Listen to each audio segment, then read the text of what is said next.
Video చూసే ముందు జై శ్రీకృష్ణ అని కమెంట్ చేయండి. బాగా డబ్బులున్న వారి రహస్యం ఇదే. ఉప్పు జాడిలో ఈ 3 వస్తువులు వేస్తే వద్దన్న డబ్బులే డబ్బులు.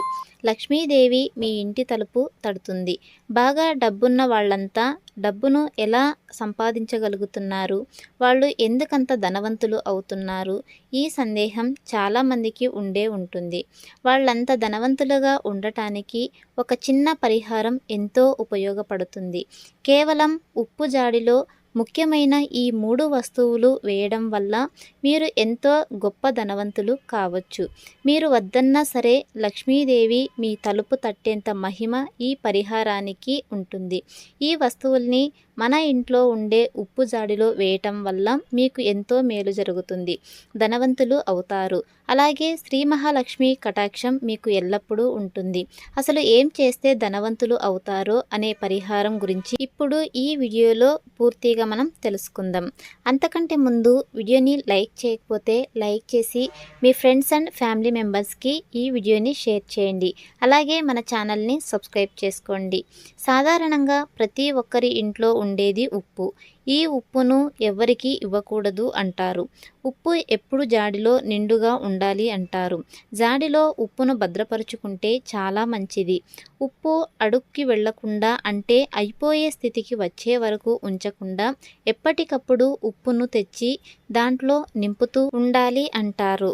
ఉప్పు లక్ష్మికి సంకేతంగా కూడా చెబుతూ ఉంటారు. జాడిలో ఉప్పును భద్రపరుచుకొని వాడుకుంటే ఎంతో మంచిది. అది కూడా ముఖ్యంగా కళ్ళుప్పు అంటారు.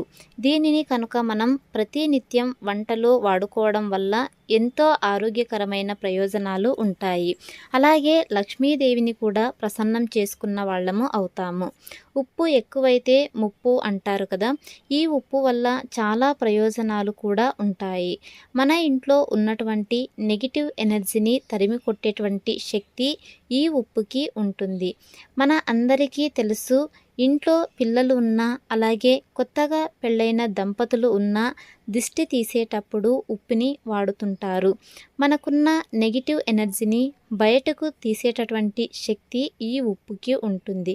అంతేకాదు ఉప్పుతో కొన్ని పరిహారాలు చేయటం వలన మనకు మంచి ఫలితాలు వస్తాయి. వాస్తు దోషాన్ని దూరం చేసుకోవడానికి కూడా ఈ ఉప్పును ఉపయోగిస్తూ ఉంటారు. ఉప్పుతో చేసే పరిహారాల వల్ల మనకి లక్ష్మీ కటాక్షం కలుగుతుంది. అలాగే అనారోగ్య సమస్యల నుంచి ఉపశమనం దొరుకుతుంది. చిన్న చిన్న ఇబ్బందులున్న పరిస్థితుల్లో గందరగోళంలో ఏం చేయాలో తెలియక ఇబ్బంది పడుతూ ఉంటే ఈ సమస్య నుంచి మనల్ని కాపాడే శక్తి ఉప్పుతో చేసే పరిహారాలకు ఉంటుంది. అలాగే నెగిటివ్ ఎనర్జీని దూరం చేస్తుంది. చెడు గాలులు, చెడు పరిస్థితుల నుంచి మనల్ని కాపాడుతుంది. ఇలా ఎన్నో రకాల లాభాలు ఉప్పుకి ఉంటాయి. అలాగే లక్ష్మీదేవికి నివాసం లాంటిది ఈ ఉప్పు జాడి. కాబట్టి ఇప్పటి వరకు ఎవరైనా ఉప్పుని జాడిలో భద్రపరిచే అలవాటు లేకుండా ఉండుంటే దయచేసి ఇప్పటి నుండి జాడిని వాడటం అలవాటు చేసుకోండి. ఒక చిన్న జాడిని కొనడానికి పెద్దగా ఎక్కువ ఖర్చేమీ కాదు. ఒక చిన్న జాడిని తెచ్చిపెట్టుకొని దాంట్లో ఉప్పుని భద్రపరుచుకొని వాడుకోవటం అలవాటుగా చేసుకుంటే చాలా మంచిది. అలాగే ఎట్టి పరిస్థితుల్లోనూ ఆ జాడి ఖాళీ కాకుండా చూసుకోండి. ఎప్పుడూ కూడా ఆ జాడిలో ఉప్పు నిండుగా ఉండాలి. అలాగే ఈ ఉప్పు ఎవ్వరికీ ఇవ్వకూడదు. ఇది చాలా ముఖ్యమైనటువంటి అంశం, గుర్తుంచుకోండి. లక్ష్మీదేవి కొలువై ఉండేటటువంటి సాధనంగా చెబుతారు. ఎవరైనా అడిగితే ఉప్పును ఇచ్చేస్తే మన ఇంటి లక్ష్మీదేవి వెళ్ళిపోయినట్టే. కాబట్టి ఉప్పును ఎవరు అడిగినా ఇవ్వకండి. ఇది అందరూ పాటించాల్సినటువంటి అంశం. ఇక మనం చేయాల్సినటువంటి పరిహారం విషయానికి వస్తే ఉప్పు జాడిలో ముఖ్యమైన వస్తువులు గురువారం నాడు కానీ శుక్రవారం నాడు కానీ ఉప్పు జాడిలో అడుగు భాగాన ఒక పసుపు రంగు క్లాత్ని వేయండి. ఇది చిన్నది, హ్యాండ్ కర్చీఫ్ అంత ఉన్న చాలు. ఆ చిన్న పసుపు రంగు క్లాత్ని ఉప్పు జాడిలో అడుగు భాగానే పెట్టండి. అయితే ఈ పసుపు రంగు క్లాత్ మీరు ఎలాంటిది వాడాలంటే ఇంతవరకు మీరు ఆ క్లాత్ని ఉపయోగించకుండా అయి ఉండాలి. అంటే ఆ క్లాత్ కొత్తది అయ్యి ఉండాలి. పసుపు రంగు క్లాత్ ఎక్కడ దొరకట్లేదు అంటే తెల్ల రంగు క్లాత్ తీసుకొని దానిని శుభ్రంగా కడిగేసి పసుపు రాసి ఆరిన తర్వాత దాన్ని ఈ పరిహారంలోకి వాడుకోవచ్చు. ఇలా పసుపు రంగులో ఉన్నటువంటి చిన్న క్లాత్ని ఉప్పు జాడి అడుగు భాగాన్నే పెట్టి ఆ తర్వాత ఇందులో 9 ఒక్కలు వేయండి. ఈ 9 అనేది ఎందుకంటే నవదుర్గలకి ఈ 9 సంకేతంగా మనం 9 ఒక్కలను ఇందులో వేస్తాం. ఈ 9 ఒక్కలతో పాటు ఒక పసుపు కొమ్ము, ఇది మార్కెట్లో దొరుకుతుంది. ఆ పసుపు కొమ్మును తెచ్చుకొని చక్కగా మీరు పూజ చేసుకునేటప్పుడు ఆ పూజలో ఈ పసుపు కొమ్ముని ఉంచి తర్వాత ఆ పసుపు కొమ్ముని క్లాత్లో పెట్టండి. అలాగే 9 ఒక్కలు పసుపు కొమ్ముతో పాటు ఈ పసుపు రంగు క్లాత్లో వేయాల్సినటువంటి ఇంకొక అతి ముఖ్యమైనటువంటి వస్తువు ఏమిటంటే వెండి లేదా బంగారం వస్తువు. అంటే మనకు కావాల్సింది లక్ష్మీ కటాక్షం. వెండి లేదా బంగారు వస్తువులు మా దగ్గర ఎక్కడ ఉన్నాయి అందులో వేయడానికి అని అనుకోకండి. చిన్న ముక్కు పుడక సైజులో ఉన్నా పర్వాలేదు. చిన్నవి వెండి లేదా బంగారం, ఈ రెండు ఒకేసారి మాత్రం ఉపయోగించకండి. అదేవిధంగా ఈ పరిహారం కోసం కొంతమంది దగ్గర చిన్న చిన్న ముక్కు పుడకలు లేదంటే వెండి దిద్దులు లాంటివి ఉంటాయి.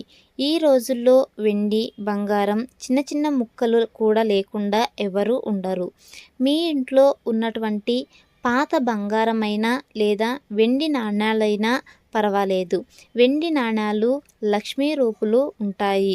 ఇలాంటి వాటిని మీరు ఈ పరిహారంలోకి నిరభ్యంతరంగా వాడుకోవచ్చు. ఎటువంటి అపోహ అవసరం లేదు. ఇలా వెండి లేదా బంగారు వస్తువుని కానీ నాణ్యాన్ని కానీ 9 ఒక్కలు, ఒక పసుపు కొమ్ము వీటన్నింటినీ కలిపి ఆ పసుపు రంగు క్లాత్లో పెట్టి ఉప్పు జాడి అడుగు భాగాన వేయండి. ఆ తర్వాత మీరు భద్రపరచాలి అనుకున్న ఉప్పుని అందులో వేసేయండి. ఇలా ఈ పరిహారం చేయడం వల్ల లక్ష్మీ కటాక్షం మీకు తప్పక కలుగుతుంది. అంతేకాదు కేవలం 21 రోజుల్లోనే సరైన మార్పును మీరు గమనించగలుగుతారు. మీ ఆర్థిక స్థితిలో కూడా మార్పులు వస్తాయి. చాలామంది ఒక ఉద్యోగం చేస్తూ ఉంటారు లేదా ఏదైనా వ్యాపారం చేస్తూ ఉంటారు. దాని నుంచి వచ్చే ఆదాయం అస్సలు సరిపోదు. వ్యాపారం, ఉద్యోగం బాగలేదా అంటే బాగుంటుంది, కానీ వచ్చే ఆదాయం మాత్రం ప్రస్తుతం ఉన్నటువంటి ఖర్చులకి సరిపడని విధంగా ఉంటుంది. ఇటువంటి సందర్భంలో ఏమనిపిస్తుంది అంటే ఇంకొక ఆదాయ మార్గం ఉంటే బాగుండు అని, అలాగే ఇంకేదైనా చిన్న వ్యాపారం ఉంటే బాగుండు అని అనిపిస్తుంది. అలాంటి వాళ్ళకి ఒక చక్కటి ఆలోచన వస్తుంది. కొత్త వ్యాపార ఆలోచన రావడం, అలాగే దానిని మీరు ఆచరణలో పెట్టడం, దాని నుండి లాభాలు రావడం, సంపాదించడం కూడా జరుగుతుంది. కేవలం 21 రోజుల పాటు ఇలా ఉప్పు జాడితో ఈ పరిహారం చేయడం వల్ల మీ ఆర్థిక పరిస్థితి మెరుగుపడుతుంది. ఈ ఉప్పు జాడిని మాత్రం ఎప్పుడూ కూడా అస్సలు ఖాళీ అవ్వనివ్వకండి. ఉప్పు అయిపోతుందంటే మళ్ళీ కొత్త ఉప్పును తీసుకొని వచ్చి ఆ జాడిలో వేయండి. ఇలా మీరు దీనిని ఎన్ని రోజుల పాటు అయినా ఉంచొచ్చు. ఇందులో పసుపు కొమ్ము వాడుతున్నాం కదా, మరి ఆడవారు నెలసరి సమయంలో ఈ ఉప్పు జాడిని ముట్టుకోవచ్చా, అలాగే ఉపయోగించుకోవచ్చా అనే సందేహం మీకు రావచ్చు. ఒకవేళ మీరు నెలసరి సమయంలో ఉన్నా కూడా ఈ ఉప్పు జాడిని ముట్టుకోవడంలో ఎటువంటి ఇబ్బంది ఉండదు. కాకపోతే తలంటు స్నానం చేసుకున్న తర్వాత మాత్రమే మీరు ఈ ఉప్పు జాడిని ముట్టుకోవచ్చు. ఇలా చేస్తే మీకు ఏ విధమైనటువంటి ఇబ్బంది ఉండదు. లేదా ఎందుకు వచ్చిన ఇబ్బంది అనుకుంటే 3 రోజుల పాటు ఈ జాడిలో ఉన్న ఉప్పుని వాడకుండా వేరే ఉప్పుని కొని తెచ్చుకొని ఉపయోగించుకుంటే సరిపోతుంది. లక్ష్మీదేవి అనుగ్రహం కోసం మీరు మనసులో గట్టిగా సంకల్పం చెప్పుకోండి. ఇలాంటి పరిహారాన్ని చేయడం వల్ల మీరు కేవలం 21 రోజుల్లోనే మంచి మార్పులని మీ ఆర్థిక స్థితిలో చూస్తారు. మీరు ఏదైతే మార్గం కోరుకుంటున్నారో మీరు అనుకున్న విధంగా కాకపోయినా మీకు కావాల్సిన విధంగా మీకు లక్ష్మీదేవి అన్ని రకాలుగా ఉపయోగపడేటట్లు అవకాశాన్ని తీసుకువస్తుంది. ఈ పరిహారాన్ని తప్పకుండా అందరూ పాటించండి. ఇప్పటికే ఈ పరిహారాలు చేసి చాలామంది ధనవంతులు అయినవారు, అలాగే ఇప్పటికీ ఈ పరిహారంతో చాలా సంతోషంగా ఉన్నవాళ్ళు చాలామందే ఉన్నారు. కాబట్టి మీరు చేయాల్సిందల్లా మీ సంకల్పాన్ని గట్టిగా మనసులో అనుకొని లక్ష్మీదేవికి ప్రార్థించి ఈ పరిహారాన్ని చేయండి. తప్పకుండా ఆ లక్ష్మీదేవి కృప కటాక్షాలు, ఆ తల్లి అనుగ్రహంను మీరు పొందుతారు. ఇది ఫ్రెండ్స్ ఇవాల్టి వీడియో. మరిన్ని ఇలాంటి వీడియోస్ కోసం మన ఛానల్ని సబ్స్క్రైబ్ చేసుకోండి. Thanks for watching.